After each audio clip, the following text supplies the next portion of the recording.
Buenas tardes, ¿qué tal? Mucho gusto, muchas gracias. Un placer para nosotros recibirlo en esta tarde y hablar de varios temas, y queremos comenzar con algo que ha sucedido en estas últimas horas, que fue, luego la conferencia de prensa, pero conocimos públicamente la renuncia del fiscal de corte Jorge Díaz.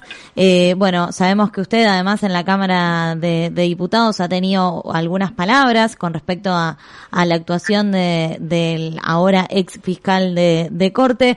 ¿Qué reflexión tiene para comentarnos al respecto? Bueno, la noticia de la renuncia del fiscal a mí me sorprendió, y creo que a todo el mundo, porque el fiscal es un cargo que tiene 10 años de ocupación en el cargo y le quedaban algunos meses hasta el próximo año. El fiscal había anunciado hace un tiempo que él había llegado a Fiscalía para determinadas funciones que se había propuesto, que incluso lo había hablado con el gobierno de turno, que era la reestructura de la Fiscalía, un nuevo estatuto de los fiscales, un nuevo código del proceso penal,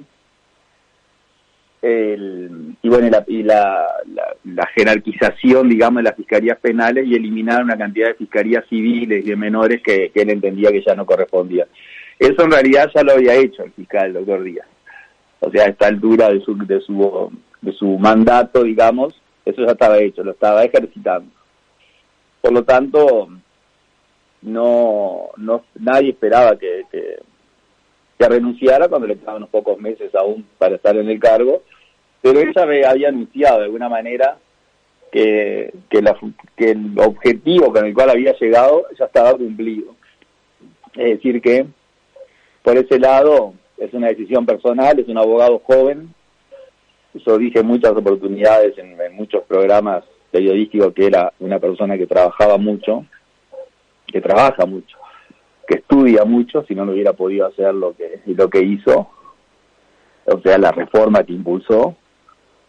Pero en lo personal nosotros creemos, eso es una opinión personal, que la solución al tema del proceso penal y la estructura orgánica de la Fiscalía no coincide con nuestra Carta Constitucional y con el origen de nuestro sistema jurídico, que es más bien yo diría que es románico, greco-latino, y la solución fue una solución traída del derecho anglosajón, que es muy válida en el derecho anglosajón, pero que toda nuestra estructura jurídica no coincide con ella. Entonces, eso fue siempre nuestra crítica.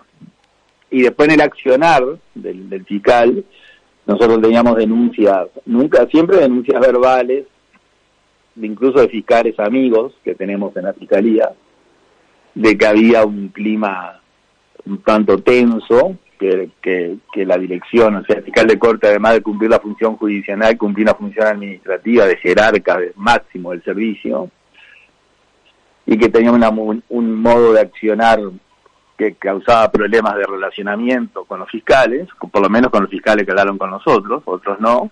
Eso trajo como consecuencia la renuncia de algunos fiscales, yo diría de la vieja escuela, otros se jubilaron, algunos sigan quedando. Y ese siempre fue nuestra crítica a la actuación del fiscal, que puso en primera plana a la Fiscalía Penal y a los jueces penales, que son los que tienen que impartir justicia, digamos, porque la Fiscalía es un órgano de naturaleza administrativa, prácticamente no tienen ninguna participación en el proceso, más que aceptar lo que los fiscales acuerdan con los detenidos, que es una negociación que se hace entre ellos dos, y que ahí acuerdan, se llega a un acuerdo en aceptar ciertos delitos con cierta sanción, y si no se llega a un acuerdo se va a un juicio, que ese sí lo dirige el juez. Pero el 97% de los casos penales que se han planteado desde el Código de Proceso Penal en adelante, que fue apoyado por todos los partidos políticos, también lo digo por unanimidad, se han resuelto por transacciones, o sea, no ha habido ni un juicio. Prácticamente no hay juicios. El juicio sería como en las películas de Estados Unidos, un juicio oral, sin jurado, pero con el juez, las partes y público, ¿verdad? Cualquiera puede ir. Bueno, de eso no hemos visto ninguno, porque siempre haya llegado a un acuerdo, porque al detenido se le dice, bueno, mira, si tú aceptás que cometiste tal delito, yo te doy tal sanción, y si no, la sanción puede ser mucho peor y el plazo que vas a recorrer en el proceso es mucho más largo. Entonces muchas veces se aceptan ese tipo de soluciones, muchas veces no, siempre se aceptan. Y en delitos económicos, de lavado de activos, contrabando, lavado de dinero, etcétera, o sea que hay dinero en juego, lo que tiene para ofrecer el imputado es dinero. O sea, no va a ofrecer nunca la privación de libertad, que es lo que puede ofrecer otro tipo de más marginal, digamos, de personas sujetas a la justicia penal. Y bueno, y entonces, en muchos casos, el propio fiscal ha dicho, dice, ¿usted qué prefiere? ¿Que yo mande 4 meses preso a una persona o que esa persona no vaya presa pero que deje a la Secretaría de Lucha Antidroga $1 millón?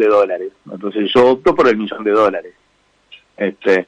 Y eso, si usted se quiere, es razonable, porque el dinero que recauda la Fiscalía no es para Fiscalía, es para la Comisión de Lucha Antidrogas y otros servicios públicos.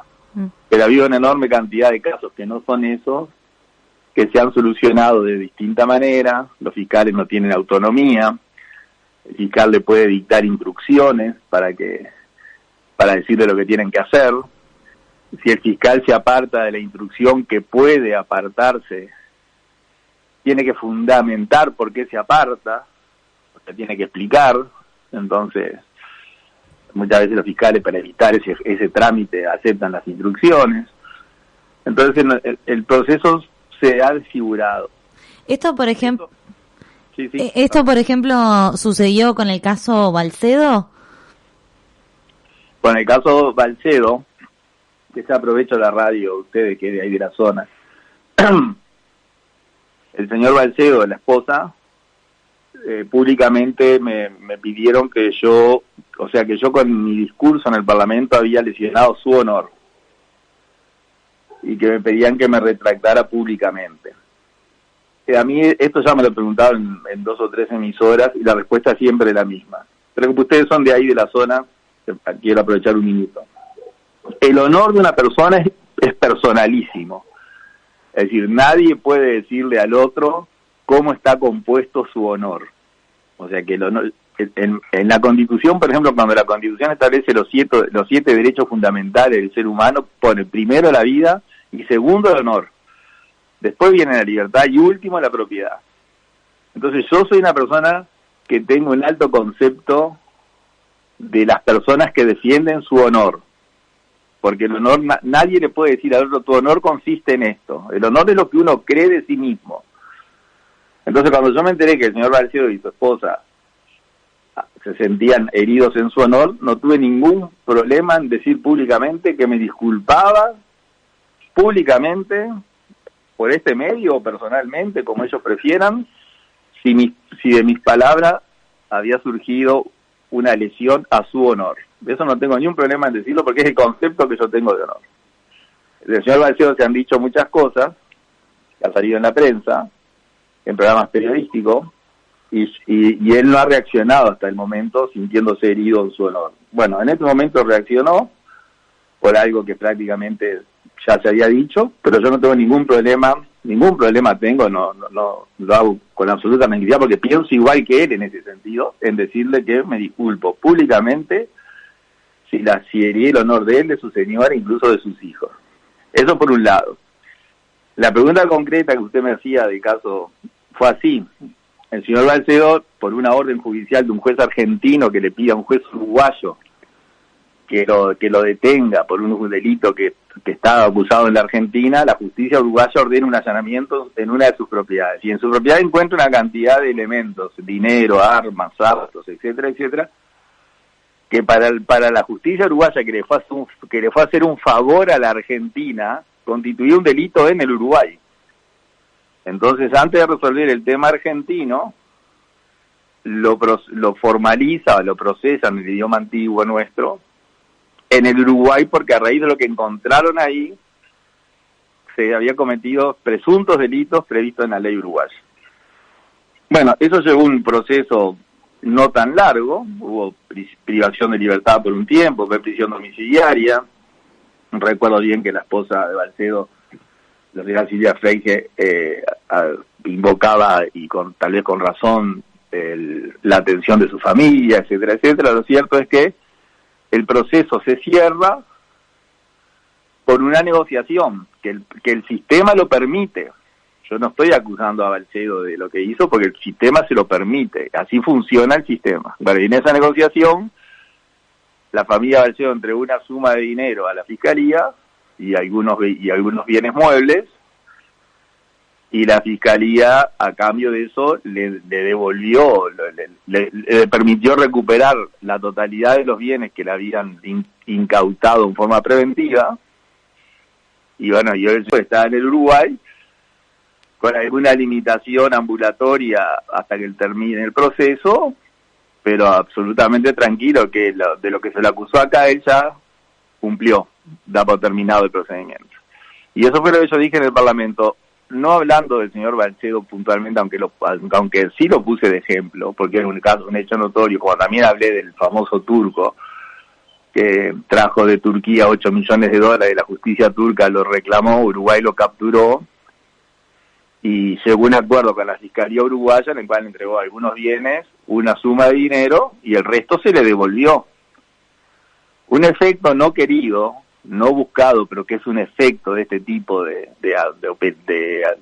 funcionamiento del sistema, es que cuando usted devuelve algo, lo tiene que documentar, documenta la devolución. Dice, bueno, yo tenía esto que era tuyo, ahora te lo devuelvo. Y eso se devuelve mediante una documentación, y ahí se dice, te devuelvo esto, te devuelvo aquello, te devuelvo X cantidad de dinero, etcétera.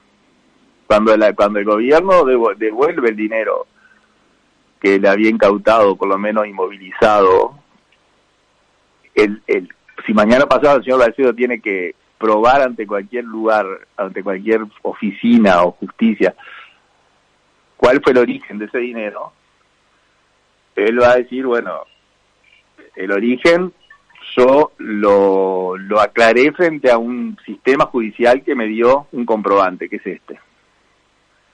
Y eso, de alguna forma, es lo que yo dije cuando dije que lavó el dinero, es porque un dinero que no se podía justificar, ahora se puede justificar, sin acusar a Balcedo de hacerlo, sino que el sistema lo permite. Eso lo ha hecho el señor Balcedo y muchos más. Pero el ejemplo era aplicable al caso. Por eso fue que se utilizó. Y eso demuestra una de las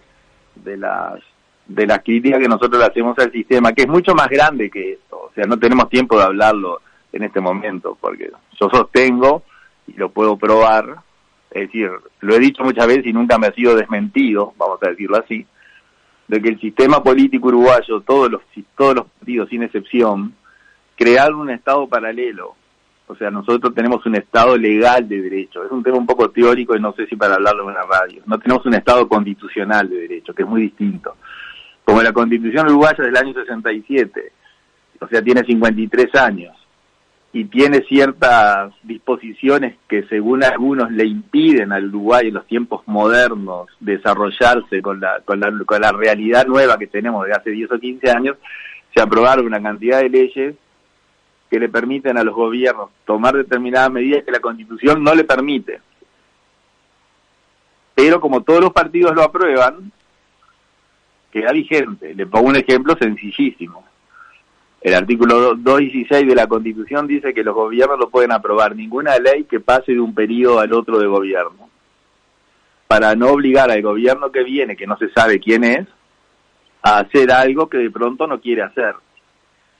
Cuando se aprobó el tema de los colonos en diputados, que yo voté en contra, se aprobó un artículo que se le sacaba un dinero a los colonos para dárselo a un fideicomiso para eliminar los asentamientos, cosa que todo el mundo estaba de acuerdo. Pero yo dije, bueno, vamos a votarlo hasta el 2025, y el gobierno que venga en el 2025 haga a ver qué le parece.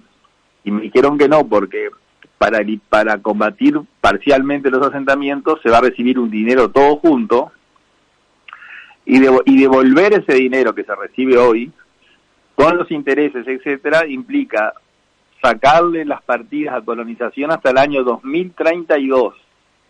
O sea que hasta el 2032 colonización no iba a recibir partidas. Entonces, bueno, entonces son 12 años para adelante. Entonces yo no lo voy a votar porque abarca 3 periodos de gobierno. Pero cuando uno dice eso, a uno le dicen, bueno, eso que usted dice es así, pero eso se hace desde el año 90 en adelante.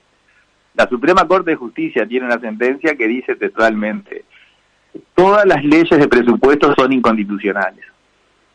Pero como se ha hecho desde siempre así, la costumbre prácticamente ha cambiado la Constitución. Eso desde el punto de vista jurídico es bastante arriesgado decirlo. Bueno, yo por la formación mía, que no es mejor que la de nadie, soy uno más, soy apenas uno en el grupo, yo no me puedo despegar de lo que hace 28 años exactamente estoy enseñando en facultad. Entonces yo cuando me encuentro con estos temas, digo, bueno, esto, por ejemplo, hay que votar un llamado a sala. Bueno, si el llamado a sala lo pide el Frente, la coalición no lo vota. Si lo pide la coalición, el Frente no lo vota. Ahora, yo voto siempre, porque hay un artículo en la Constitución que dice que el llamado a sala es que un ministro venga a informar. Después, si lo usan mal, es un problema de que lo pidió. Pero si usted no tiene 33 votos, no puede llamar a ningún ministro. Y hoy en el Parlamento uruguayo, que son 7 partidos, hay solamente 2 partidos que tienen 33 votos, el Nacional y el Frente Amplio. El resto no tenemos 33 votos, o sea que los otros partidos nunca podríamos llamar a un ministro a sala.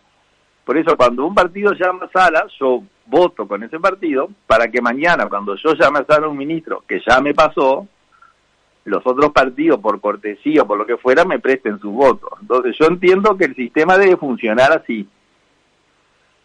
Eso es poner lo jurídico por encima de lo político. Pero el sistema entiende que lo político está por encima de lo jurídico, que también es legítimo, porque a veces lo jurídico hay 2 bibliotecas, entonces te dicen, bueno, pero lo que tú decís es uno, pero yo creo que tiene razón lo que dice el otro. Y en esos casos yo lo admito. Si hay 2 bibliotecas, bueno, vamos por la biblioteca que lo permite. Claro. Pero hay casos que no hay 2 bibliotecas. Es muy claro el tema. Y de igual forma se sigue adelante.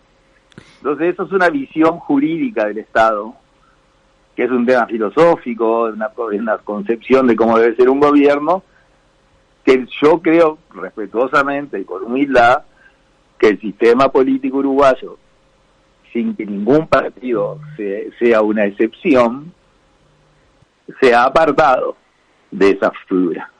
Y por eso yo actúo con razón o sin razón, pero convencido de que para mí lo que hay que hacer es eso. Y si eso se aplicara, para mí habría muchos problemas que hoy tenemos que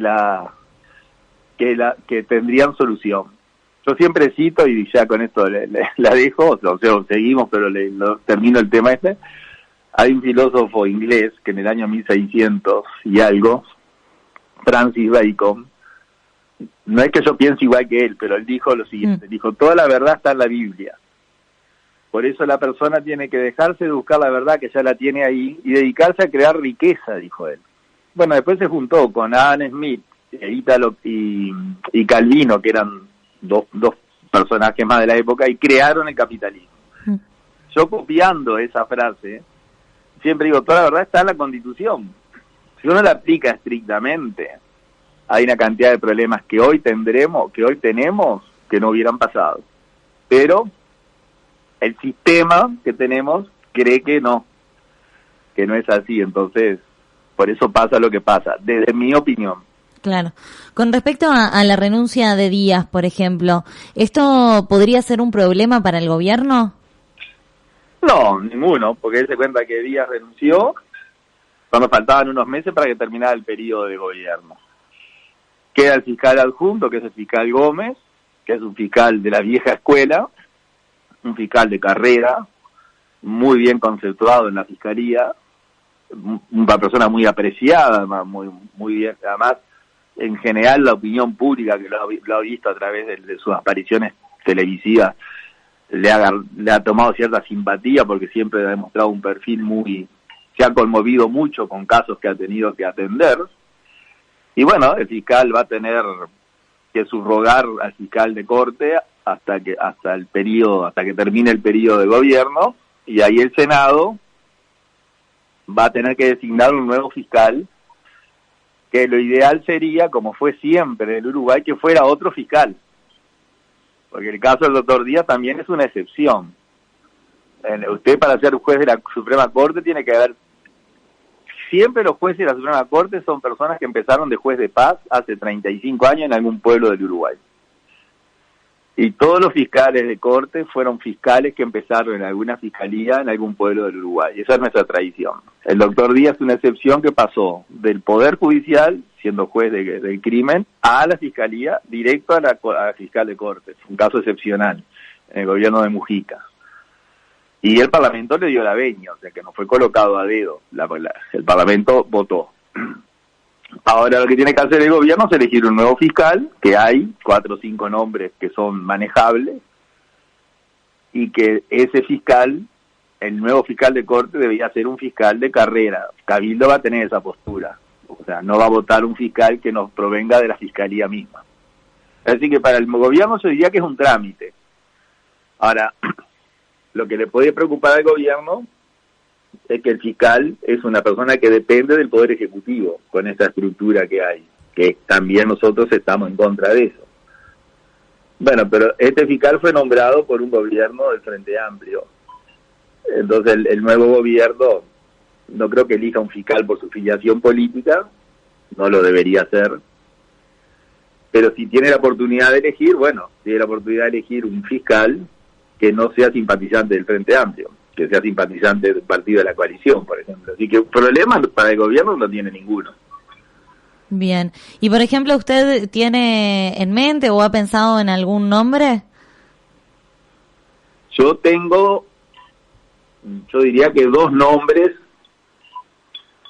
para la Fiscalía de Corte y para otra fiscalía que es muy importante, que esa prácticamente ha pasado desapercibida, que es el fiscal del Tribunal de lo Contencioso Administrativo, que es un órgano equivalente a la Suprema Corte de Justicia en el ámbito de la justicia administrativa. En el Tribunal de lo Contencioso Administrativo también hay un fiscal, que es el Procurador del Estado. Ese fiscal dentro de 1 mes y medio cesa porque cesa el plazo de su cargo. De eso no ha hablado nadie prácticamente. Pero como yo estoy en el tema, o sea, me he dedicado a eso, conozco la carrera de los fiscales, o sea, sé que hay fiscales muy muy formados, y en el Tribunal de lo Contencioso, usted vea que en ese tribunal se resuelven todos los actos administrativos que dicta el Estado. O sea que no cualquiera puede ser fiscal ahí. Por ejemplo, la concesión del puerto, famosa de los belgas, va a terminar en el Tribunal de lo Contencioso. Y ahí un fiscal va a dar su opinión si la concesión fue legítima o ilegítima. Y de acuerdo a lo que opina el fiscal, el tribunal puede anular el contrato.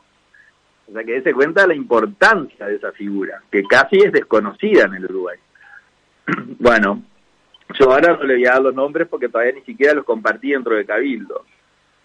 Pero sabiendo que son cargos a cubrir, Cabildo abierto y todos los partidos tienen que proponer personas por su aptitud técnica, porque ahí no debería pesar la política, ¿no? Incluso más, para integrar la Suprema Corte de Justicia, en la reforma del 67, a instancia del Colegio de Abogados, se incorporó un artículo muy bueno, que dice que si cuando cesa un ministro de la Corte, si en 90 días el Senado, la Asamblea General, no se pone de acuerdo en nombrar al nuevo ministro, automáticamente asciende el ministro más antiguo de un tribunal de apelaciones, o sea, se entra por antigüedad. Que fue una muy buena solución, porque los partidos políticos no se ponían de acuerdo en elegir a un ministro de Corte, y la Corte quedaba desintegrada, entonces todos los juicios quedaban atrasados. Con esta solución, si pasan 90 días y no se eligió a nadie, asume el más antiguo. Y siempre el más antiguo es el que viene mejor calificado, entonces eso habría que aplicarlo a nivel de fiscalía, es decir, tener en cuenta la antigüedad en el cargo y las condiciones del fiscal. Así que para el gobierno no hay problema ninguno. Va a ser problema si quiere elegir un fiscal con un perfil político. Bien. Se puede encontrar con que el otro partido le diga, no, yo ese no lo voto porque es de este partido. Pero creo que no va a ir por ahí o no debería ir por ahí.